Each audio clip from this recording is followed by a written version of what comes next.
Good morning, आदाब आप सबको हमारी तरफ से हो। प्रोग्राम आप देख रहे हैं सलाम जी की गुलिस्तान न्यूज़ का मॉर्निंग शो। आपका मेज़बान इशफाक और अज़बादा सुबह 8:35 पर आपके सामने हाजिर खिदमत होने की कोशिश करते हैं। और इस प्रोग्राम में हमारी कोशिश रहती है कि आपको बाखबर करें, उन खबरों से बाखबर करें जिन्हें आपके सामने रखना बहुत ज़्यादा ज़रूरी होता है, जो सुबह से लेकर लगातार सुर्खियों में रहती है या रात देर गए तक सुर्खियों में रहती है, और उस पर तज्जिया तबसरा करने की कोशिश करते हैं। न सिर्फ खबर आपको बताते हैं बल्कि सरकार के कुछ अहम तरीन फैसले भी आपको बताते हैं, बयानात पर भी बात होती है, सियासी उफक पर क्या कुछ चल रहा है उस पर भी हमारी नज़र रहती है। न सिर्फ जम्मू कश्मीर के हालात वाक़ात से बाखबर करते हैं बल्कि मुल्क की सतह और बैनुल-अक़वामी सतह पर भी क्या कुछ हो रहा है, आस पड़ोस पाकिस्तान, अफगानिस्तान, ईरान, अमेरिका के अंदर क्या कुछ चल रहा है उससे भी आपको बाखबर कराने की थोड़ी सी कोशिश करते हैं। और इस 90 मिनट के प्रोग्राम में हमारी लगातार कोशिश रही है कि जहां हम खबर बताएं, तज्जिया करें, तबसरा करें, वहां आपको भी शामिल प्रोग्राम करें। यानी शामिल प्रोग्राम करने का वक्त होता है 9:45 के आसपास, जब हमारी फ़ोन लाइन्स खुलती हैं, आप कॉल करते हैं, आप अपने मसाइल, मामलात हुकूमत की नज़र करते हैं। और ये मौका होता है जब आप बात करते हैं और हमारी ये उम्मीद रहती है कि पॉलिसी मेकर्स, अरबाब इक़्तिदार, हुकूमत में बैठे जो लोग हैं उन तक आपकी आवाज़ जाए, वो सुने कि किस तरीके से मनसूबाबंदी करनी है और क्या कुछ मामलात तय करने हैं। फिलहाल आप हमें देख सकते हैं हमारी राब्ता साइट फेसबुक पर, जहाँ पर दोनों पेज पर, ऑफिशियल पेज पर आपकी नशरियात चल रही होंगी। आप यूट्यूब पर हमारे साथ ज्वाइन करेंगे जहाँ पर वक्फे वक्फे से हम आपको अपडेट करते हैं। ट्विटर, इंस्टाग्राम और ट्रू पर आप हमारे साथ आएंगे और साथ साथ आप हमारे साथ ज्वाइन करेंगे कि हमारी ऑफिशियल वेबसाइट www.gulistannews.in पर, जहाँ पर तज्जिया है, खबर है और बराह रास्त नशरियात भी है। ये सारे रिश्ते राब्ते आपके और हमारे दरमियान मजीद मजबूत करने के लिए है। मुझे उम्मीद है कि आप अपना फीडबैक हम तक जरूर पहुँचाएंगे। फिलहाल प्रोग्राम का करते हैं आगाज़। क्योंकि आज 14 सितंबर है, सबसे पहले याद माजी को ताज़ा करते हैं, यानी हिस्ट्री के औराक को पलटने की कोशिश करते हैं। एक लंबी फहरिस्त होती है लेकिन चंद मामलात, चंद वाक़ात आपके सामने रखते हैं मेरे साथी आसिफ रशीद आज भी दिल्ली स्टूडियो में मेरे साथ मौजूद है हिस्ट्री ऑफ द डे के साथ। खुश आमदीद, गुड मॉर्निंग, बहुत बहुत शुक्रिया आप सभी का। मैं आसिफ रशीद आपके साथ। तो हिस्ट्री ऑफ द डे में सबसे पहले आज आपको बताएंगे कि आज के दिन हिंदुस्तान या आलमी तारीख में कौन से अहम वाक़यात हैं। सलाम जीके का आगाज़ हो चुका है, तो इतिहास के पन्नों को ज़रा पलटते हैं। 8:38 हुआ चाहते हैं हमारे स्टूडियो की घड़ियों में। तारीख में आज का दिन यानी अंग्रेज़ी कैलेंडर के मुताबिक 14वीं तारीख है। 1833 में हिंदुस्तान के लिए काफ़ी अहम दिन आज का रहा, जब विलियम वेंटिक हिंदुस्तान में पहले गवर्नर जनरल बनकर आए। उनको जिम्मेदारी दी गई उस वक्त जब अंग्रेजों का राज हिंदुस्तान के अंदर कायम था। साल 1949 में आईन साज असेंबली ने हिंदी को आज ही के दिन हिंदुस्तान की सरकारी जबान के तौर पर नाफिज किया। हिंदी दिवस आज भारत के अंदर मनाया जा रहा है और हिंदी पढ़ने, बोलने, सीखने या समझने वालों के लिए अहम तरीन दिन है। और इस जबान को कैसे मजीद मजबूत करना या इसके बोलने को आम करना, ये तमाम चीज़ें आज के दिन डिस्कस होती हैं वॉक्स, प्रोग्राम्स, सेमिनार्स के जरिए, कार्यक्रम के जरिए। 1949 से शुरुआत आज के दिन हुई जब आईन साज असेंबली ने फैसला हिंदुस्तान की इस अहम जुबान के मुतल्लिक लिया। 1959 में सोवियत यूनियन यानी मौजूदा रूस, जिसका खलाई जहाज लूना 2 चांद की सतह पर उतरने वाला पहला जहाज बना। लूना 3 भी पिछले दिनों लॉन्च किया गया। आपको याद होगा कि जब चंद्रयान भारत की तरफ से यानी इसरो ने स्पेस ऑर्गेनाइजेशन की तरफ से लॉन्च किया, तो उसी वक्त लूना 3 भी चांद की सतह पर उतारने की कोशिश हुई, लेकिन जल्दबाजी में नुकसान काफ़ी ज़्यादा रूस को उठाना पड़ा और लूना 3 मिशन फेल साबित हुआ। 1948 में ख्वाजा नाजिमुद्दीन को पाकिस्तान का गवर्नर जनरल मुकर्रर किया गया और पाकिस्तान की आज़ादी के बाद या भारत से अलग होने के बाद पाकिस्तान के वो पहले गवर्नर जनरल थे। साल 1901 में अमेरिकी सदर विलियम मैकेंजी का अमेरिका में गोली मारकर कत्ल आज के दिन हुआ। अमेरिका के सुदूर पर हमला, उनका कत्ल करना या फिर उस तरह के वाक़यात जो नुकसान हुकूमत को, हुकूमती इदारों को या जहां पर तख्ता पलटने की कोशिश हो, बगावत हुई हो, ये इस तरह का दूसरा बड़ा वाक़या था ली मैड्रिड के बाद, जब सदर विलियम मैकेंजी को टारगेट किया गया, अमेरिका में उनका कत्ल किया गया। 1829 में आज ही के दिन जब अमन मुआहदे के बाद रूस और तुर्की जंग इख्ताम पजीर हुआ, और ये अमन मुआहदा एड्रियानोपल के बाद हुआ, जहां पर दोनों ममालिक के दरमियान रूस और तुर्की एक दूसरे को देखना तक पसंद नहीं करते थे। लेकिन 1829 में मामलात बहुत हद तक तय पाए और पहला पीस एग्रीमेंट 14 सितंबर को आज के दिन हुआ। 1662 में हॉलैंड, जिसको आप नेदरलैंड भी कहते हैं, और इंग्लैंड के दरमियान अमन मुआहदे पर दस्तखत हुए हैं। कभी कभार ये दोनों मुल्क जो एक ही खित्ते को जोड़ने वाली दो अहम ताकतें थी, लेकिन बीच में कुछ खला पैदा हुआ और उसकी वजह से ये दोनों मुल्क जब अलग हुए तो जंग जैसी सूरत हाल भी बनी, लेकिन अमन मुआहिदा भी 1662 में आज के दिन हुआ। मौजूदा वक्त में दोनों मालिक ने एक दूसरे के लिए सरहदें खोल दी हैं। 1770 में 1770 में आज के दिन डेनमार्क में प्रेस की आज़ादी को मंजूरी दी गई, यानी इसके बाद मीडिया जो करेगा वो अपनी मर्जी से करेगा, हकाइक को बयान करेगा। ये फैसला आज के दिन हुआ, तय पाया कि अब आज़ादी सहाफत पर कोई कदगन ना लगाई जाए। तो हिस्ट्री ऑफ द डे में अंग्रेजी कैलेंडर के मुताबिक या ग्रेगोरियन कैलेंडर के मुताबिक जो चंद अहम तरीन वाक़यात आपके सामने रखने होते हैं, एक तवील फहरिस्त से चुनकर चंद बड़ी बातें आपके सामने रखते हैं। ये तो हिस्ट्री ऑफ द डे है। अब आज का दिन भी काफ़ी अहमियत का हामिल है। ये दिन भी तारीख के पन्नों पर लिखे जाएंगे, क्योंकि खबरों जिन पर हम बात करने जा रहे हैं या जिन पर हम तज्जिया करेंगे, जो रिपोर्ट्स आपके सामने रखेंगे, वो भी इंतहाई अहम तरीन है। और सितंबर की आज 14 तारीख, कौन कौन से अहम वाक़यात हैं उनकी तरफ एक एक करके बढ़ेंगे। शुरुआत खबरों के साथ। सबसे पहले उस ऑपरेशन की तरफ चलते हैं जो तकरीबन 20 घंटे मुकम्मल करने वाला है। जी हाँ नाज़रीन, सबसे पहले बात करते हैं कोकरनाक के गडोल के उस ऑपरेशन की जो कल बाद दोपहर शुरू हुआ और अभी तक जारी है। और इस ऑपरेशन के अंदर अभी तक गडोल कोकरनाग में खूनरेज झड़प के बाद जो सर्च ऑपरेशन अभी भी जारी है, उसमें कर्नल, मेजर और डीएसपी जान बहक हुए हैं, जबकि 3 से 4 मजीद फौजी जवान जो है वो जख्मी होने की इतलात भी है। और जब हम इस ऑपरेशन की बात करते हैं, डिटेल्स आपके सामने हम कल से लगातार रख रहे हैं और रात 2-2:30 बजे तक हमने आपको सोशल मीडिया पर भी अपडेट करते रहा कि किस तरीके से आर्मी कर्नल, आर्मी का मेजर, डीएसपी पुलिस के ऑफिसर जो है वो इस एनकाउंटर के अंदर मारे गए हैं। और फिर ये माना जा रहा है कि साल 2020 के बाद, मार्च 2020 के बाद सबसे बड़ा ऑपरेशन जो है सूबा कश्मीर के अंदर इसे माना जा रहा है। और ये तस्वीरें जो हैं ये डेफर्ड विजुअल्स हैं आज सुबह की, चूंकि ऑपरेशन अभी चल रहा है। लवाजमात को हम बराह रास्त नशरियात में आपको नहीं बराह रास्त तस्वीरें दिखाएंगे, लेकिन डेफर्ड विजुअल्स आप साथ साथ ये देख रहे हैं जी। एडिशनल ट्रूप जो है इस ऑपरेशन को जारी रखने के लिए रात देर गई भेजे गए थे और गडोल के पूरे फॉरेस्ट एरिया को मुकम्मल तौर पर कंट्रोल में ले लिया गया है। और जब हम इस ऑपरेशन की बात करते हैं उसके बाद कल की तस्वीरें भी आपको बताएंगे, लेकिन फिलहाल खबर यह है कि जनूबी कश्मीर के ज़िला अनंतनाग के कोकरनाग में खूनरेज झड़प के दौरान जहां कर्नल, मेजर और डीएसपी अजान हुए हैं, वहीं पर 3 फौजी एहलकार भी शदीद जख्मी हुए हैं। कोकरनाग के जंगलाती इलाके में मुमकिना तौर पर मौजूदा मिलिटेंटों के खिलाफ ऑपरेशन के लिए हेलीकॉप्टर की खिदमात को हासिल किया गया है और इस पूरे इलाके की नाकाबंदी करके तलाशी कार्रवाई आज दूसरे रोज भी जारी है। इधर इब्तिदाई खबरों के मुताबिक आज सुबह एक बार फिर कुछ फायरिंग की आवाज़ें इस इलाके के अंदर सुनाई दी गई है। ताहम दिफाई और अस्करी ज़राया के मुताबिक वार्निंग शॉट शायद आर्मी की तरफ से लगाए गए थे, लेकिन कल रात देर गए से अभी तक किसी तरीके की कोई जवाबी कार्रवाई या जवाबी फायरिंग वहां से नहीं सुनने को मिल रही है। ताहम पूरे इलाके को कॉर्डन में कर दिया गया है।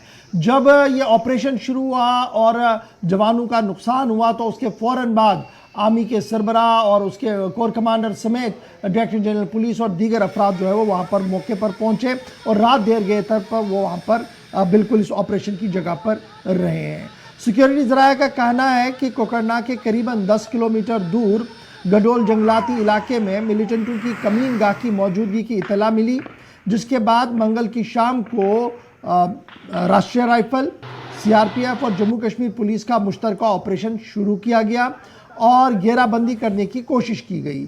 ताहम इब्तिदाई ज़राया के मुताबिक सिक्योरिटी फोर्सेस जब आगे की जानिब पेशकदमी कर रहे थे तो अचानक से फायरिंग हुई, जिसके नतीजे में इब्तिदाई तौर पर 3 अफसरान शदीद तौर पर जख्मी हुए, जो बाद में जख्मों की ताब न लाकर दम तोड़ बैठे।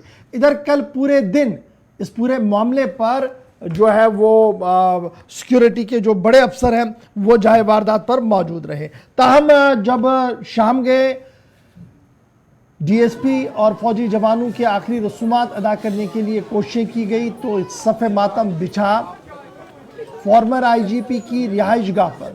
गुलाम हसन भट्ट फॉर्मर आईजीपी हैं, उनके बेटे डीएसपी थे, इस इलाके के अंदर तैनात थे और सिर्फ चंद हफ्ते पहले उनके घर में बच्चा भी पैदा होता है, डीएसपी साहब का बच्चा भी पैदा हुआ था और आज खुद डीएसपी साहब जो है लुक्मे अजल हुए हैं, राय हक को लब्बैक कह चुके हैं। लेकिन रात देर गए पीसीआर के अंदर उन्हें सरकारी तौर पर एजाज़ दिया गया, जहां पर लेफ्टिनेंट गवर्नर मौजूद रहे और डायरेक्टर जनरल पुलिस रहे, पुलिस के आला जिम्मेदार रहे। और उसके फ़ौरन बाद lieutenant governor Manoj Sinha, Jammu Kashmir police के सरबराह ने मुश्तरका तौर पर गुलाम हसन भट्ट साहब, उनकी अहलिया और दीगर लवाहिकीन के साथ मिलकर जो है वो ताज़ियत कुर्सी की और उनकी दास बनाने की कोशिश की। एक बड़ा नुकसान कल दिन को देखने को मिला जब ये ऑपरेशन शुरू हुआ और जब ये ऑपरेशन की खबरें सामने आई।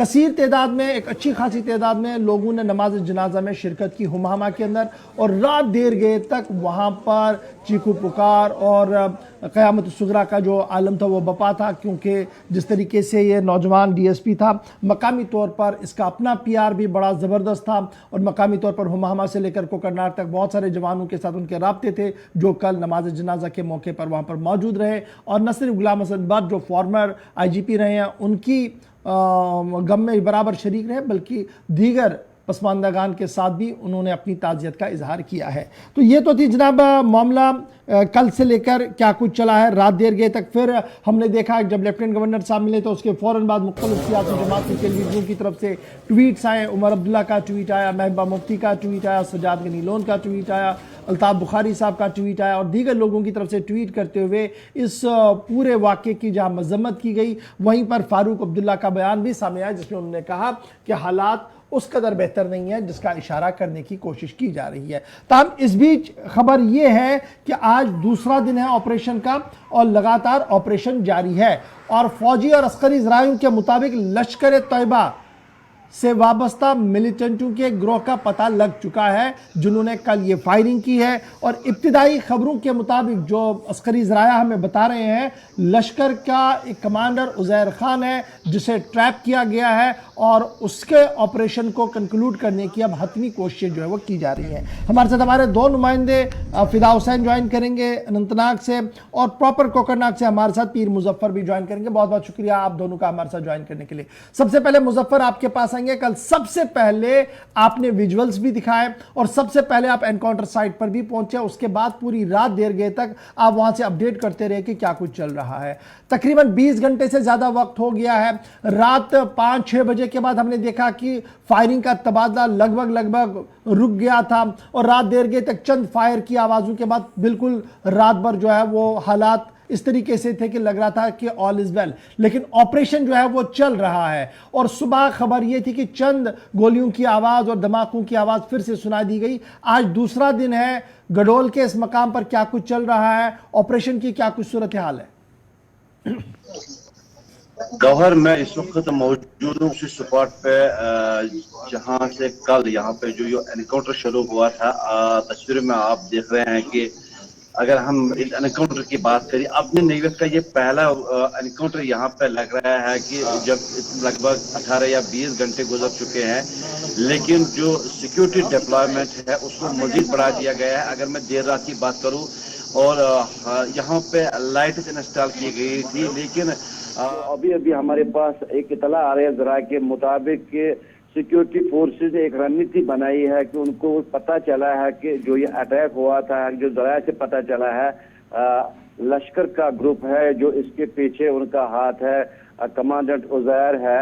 लेकिन अब सिक्योरिटी फोर्सेस ने पूरे इलाके को और मास्टर में लिया है और यहाँ पे स्नैपर डॉग्स की खदमात भी हासिल की गई है। इसके साथ साथ और चॉपर्स यहाँ पे मंगवाए गए हैं, क्योंकि मैं आपको दिखाना चाहूंगा जो ये एरिया है ये काफी डेंस फॉरेस्ट है, जंगली एरिया है, जिसकी वजह से यहाँ पे सिक्योरिटी फोर्सेस को कठिनाइयों का सामना करना पड़ रहा है।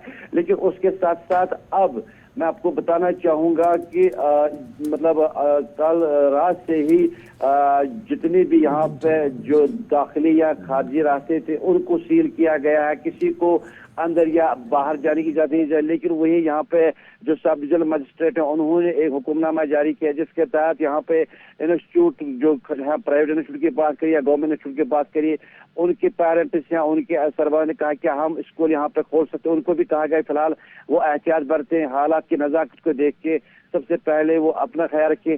तो कुल मिलाकर अगर हम एनकाउंटर की बात करें, अब ये लग रहा है कि जो सिक्योरिटी फोर्सेस है या बाकी जो एजेंसी है उनकी ये कोशिश है कि जितना मुमकिन हो सके वो उस जगह की ओर जाए जहां पे उनको ये लग रहा है कि जो ये मिलिटेंट छुपे बैठे हुए थे, जहां उनको कुछ सुराग मिला है। अब किस हद तक ये सही होगा ये आने वाला वक्त ही बताएगा, लेकिन जो इस वक्त हम आपको ताज़ा तरीन सिचुएशन बता रहे हैं, क्योंकि मैं बिल्कुल मौजूद हूँ उसी स्पॉट पे, एनकाउंटर स्पॉट यहाँ से ज्यादा दूर नहीं है, लेकिन फिलहाल यहाँ आपको मैं दिखाना चाहूंगा कि जो सिक्योरिटी की जो डिप्लॉयमेंट वो बढ़ा दी गई है और कोशिश यही की जा रही है कि जो मिलिटेंट्स है उनके साथ फिर यहाँ पे कांटेक्ट एस्टैब्लिश हो जाए। और अब ये देख रहा है कि किस हद तक जो सिक्योरिटी फोर्सेस की ये रणनीति है ये सफल। ठीक है जी मुजफ्फर, बड़ा इंपॉर्टेंट एक पॉइंट है। कल हमने देखा कि जब ये एनकाउंटर शुरू हुआ था तो स्कूली बच्चों को, मकामी लोगों को फौरन से बेशतर इस साइट से बाहर किया गया था। अगरचे ये पूरी कमीनगाह जो थे वो जंगल के बिल्कुल पास पास थी, लेकिन एक बड़ी मशक्कत सिक्योरिटी एजेंसीज को करनी पड़ी, स्कूली बच्चों को निकालना पड़ा, आम लोगों को वहां से निकालना पड़ा। क्या मुकम्मल तौर पर अब ये इलाका जहां पर कल ये फायरिंग हुई, जिसके बाद चॉपर सर्विसेज को बुलाया गया, एडिशनल ट्रूप्स को लगाया गया, क्या ये मुकम्मल तौर पर सैनिटाइज है, अब कोई सिविलियन अंदर नहीं है? और क्या हम ये माने कि अब वो ऑपरेशन जो फाइनल असॉल्ट ऑपरेशन होता है उसकी तैयारी में फौज लग चुकी है? जी गवर्नर, बिल्कुल। अब जो फाइनल ऑपरेशन की तैयारी वो अब हो रही है, क्योंकि पूरे इलाके को सेंटर किया गया, क्योंकि खासकर अगर हम यहाँ की बात करें, यहाँ पे पूरा सन्नाटा पसरा हुआ है। जो मुकामी लोग हैं उन्होंने अपनी घरों में बैठने को तरजीह दी है। सिर्फ अगर हम देखें तो सिक्योरिटी चाहे वो इंडियन आर्मी हो, सीआरपी हो, जम्मू कश्मीर पुलिस हो, यहाँ पे सिर्फ उनकी यहाँ पे डिप्लॉयमेंट नजर आ रही है। और यही एक मार्केट है इस वक्त सिक्योरिटी फोर्स, क्योंकि मैं बता दूं जो ये एनकाउंटर यहाँ पे जो ये मुठभेड़ हुई जिसमें इंडियन आर्मी को भी नुकसान उठाना पड़ा। ठीक है जी, आप स्टैंड बाई पे रहिएगा। हमारे साथ फिदा हुसैन भी साउथ कश्मीर से ज्वाइन कर चुके हैं। फिदा, बहुत शुक्रिया जी ज्वाइन करने के लिए। ये जो खबरें आ रही है, एक मिलिटेंट कमांडर के नाम सामने आ रहा है और ये कहा जा रहा है कि ये वो कमांडर है जी जो गुज़श्ता साल ही ज्वाइन कर चुका है, उज़ैर। अब ये ट्रैप कर दिया गया है, फौजी और अस्करी ज़राया इसकी तस्दीक कर रहे हैं। ग्राउंड जीरो पर क्या कुछ आपके ज़राया कह रहे हैं? और ये ऑपरेशन अगरचे अनंतनाग के कोकरनाग इलाके के अंदर हो रहा है, लेकिन स्ट्रेटजी के तौर पर एंटायर साउथ कश्मीर को अलर्ट पर कर दिया गया है। आपने बात की कि जो सिक्योरिटी एजेंसीज है उन्होंने लश्कर का इसमें कहा, जिक्र किया कि लश्कर का एक जो टॉप कमांडर है वो वहां पे मौजूद हो सकता है, जिसकी घेराबंदी की गई है, तकरीबन घेराबंदी की गई है।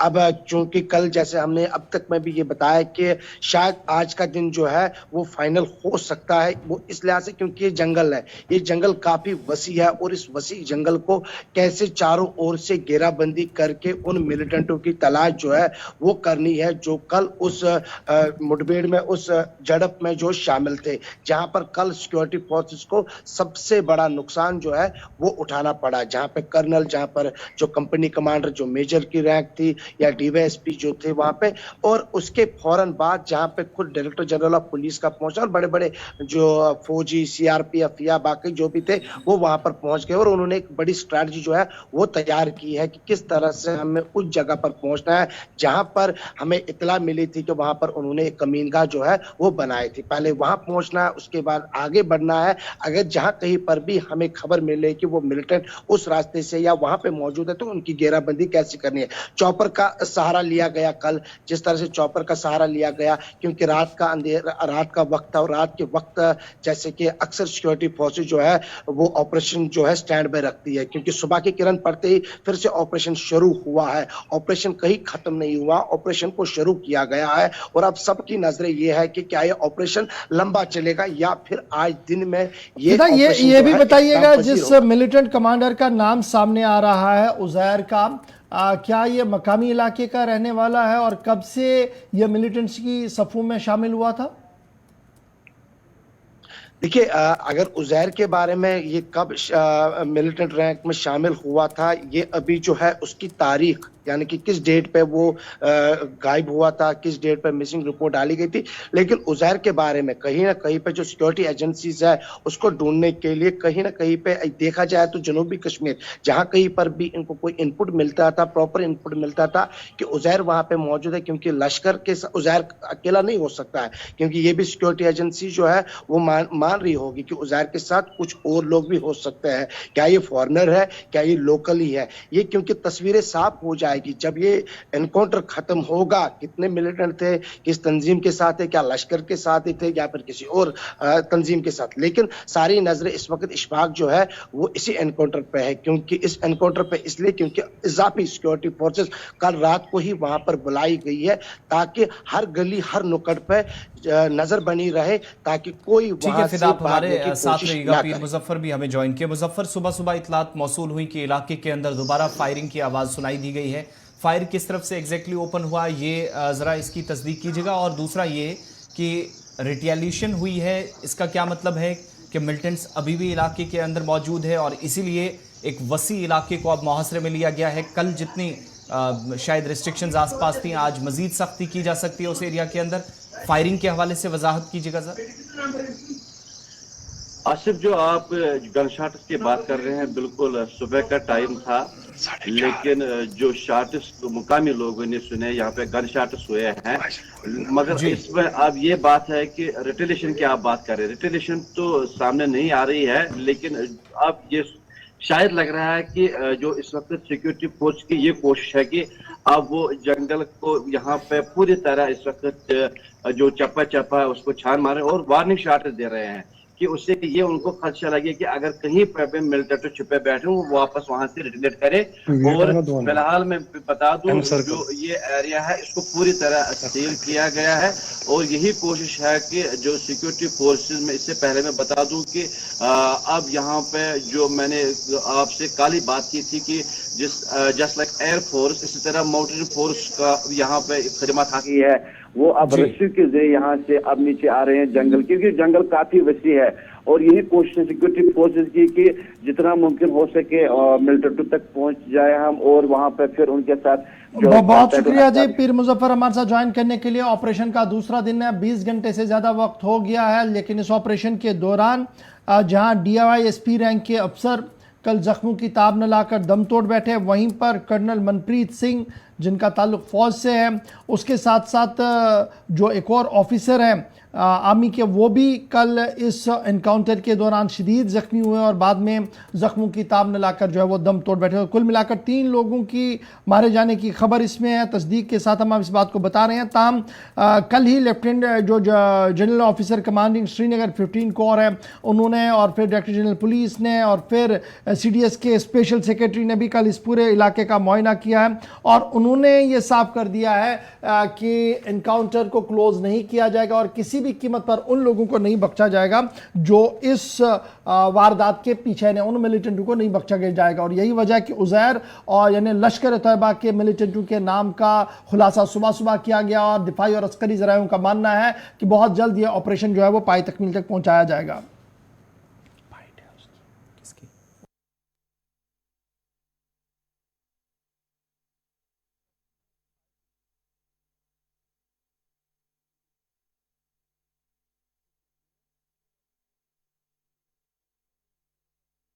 को मालूम है कि आज कितना बड़ा हादसा कुकरनाग अनंतनाग में हुआ और हमने 3 बहादुर ऑफिसर्स को खोया, जिसमें आर्मी के कर्नल मनप्रीत, उन आर्मी के एक मेजर और JNK पुलिस के एक डिप्टी SP को हमने खोया। एक बहुत बड़ा लॉस है, एक बहुत बड़ा झटका है, लेकिन मुझे पूरा विश्वास है अपनी आर्मी, अपनी सिक्योरिटी फोर्सेस और JNK पुलिस के काबिलियत पर और उनके जो पिछले 30 सालों का एक्सपीरियंस है कि बहुत जल्दी इन टेररिस्टों को ट्रैक डाउन कर लेंगे और इनको अंतिम अंजाम तक पहुंचाएंगे। ये इंफॉर्मेशन के मुताबिक कोई सोर्स ने खबर दी थी कि उसने कोई हाइड आउट बनाया है और जंगल जो पहाड़ी इलाका है कुकरनाग का, उसमें घने जंगल में पहाड़ी इलाके में एक हाइड आउट में उसने टेररिस्टों को रखा है। इसमें यह भी देखना चाहिए कि कहीं ये सोर्स मिला हुआ ना हो।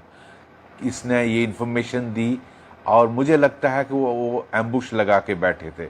अगर वहाँ टेररिस्ट थे, या तो उनका कोई संतरी वहाँ होगा जो इस पर नज़र रख रहा था कि कौन उनके हाइड आउट की तरफ आ रहा है, या फिर उन्होंने जब आर्मी और JNK पुलिस की जो टोली थी उसको आते हुए देखा और इन पर घात लगाया, जिसमें इनिशियल फायर पर की वजह से ये कैजुअल्टीज हुई। इसमें मोरल हमारा सेटबैक, इनिशियल सेटबैक ज़रूर है, लेकिन मोरल डाउन नहीं हुआ है। और मैं जानता हूं कि बहुत जल्दी आर्मी, पैरामिलिट्री और JNK पुलिस मिलकर इन टेररिस्टों को ट्रैक डाउन कर लेगी और हम इनको अंतिम इंजाम तक पहुंचाएंगे। धन्यवाद। फॉर्मर डायरेक्टर जनरल पुलिस बता रहे थे कि ऑपरेशन के खदुखाल के हवाले से, लेकिन उम्मीद उन्हें यह है कि बहुत जल्द इस ऑपरेशन के अंदर कामयाबी मिलेगी और जो लोग इस ऑपरेशन के अंदर जो लोग मारे गए उनकी जो शहादतें हैं वो रायगान नहीं होंगी। SP वैद साहब का ख्याल है। छोटा सा ब्रेक होगा जी, यहाँ पर ब्रेक के उस पार आएंगे तो बात ज़रा सूरत हाल के हवाले से ही आगे बढ़ाएंगे और आपको बताएंगे कि एक तरफ से जहाँ ऑपरेशन चल रहे हैं, आपको याद होगा कि कल रजौरी के अंदर भी ऑपरेशन कंक्लूड हुआ, उसमें भी मिलिटेंट मारे गए और उस हवाले से भी कुछ खबरें सामने आ रही है, उस पर भी बात करेंगे। लेकिन फौजी सरबराह का बयान भी आया है, वो बयान जम्मू कश्मीर के खदुखाल के हवाले से कैसे देखा जाए, कहाँ पर उसको देखा जाए, उस पर गुफ्तगू करेंगे, आगे बढ़ेंगे। फिर आपको नेशनल स्कूल गेम्स के हवाले से भी गुफ्तगू करेंगे, बात करेंगे, उस पर भी छोटा सा ब्रेक होगा। ब्रेक के उस पार आएंगे तो खबरों का सिलसिला जारी रहेगा।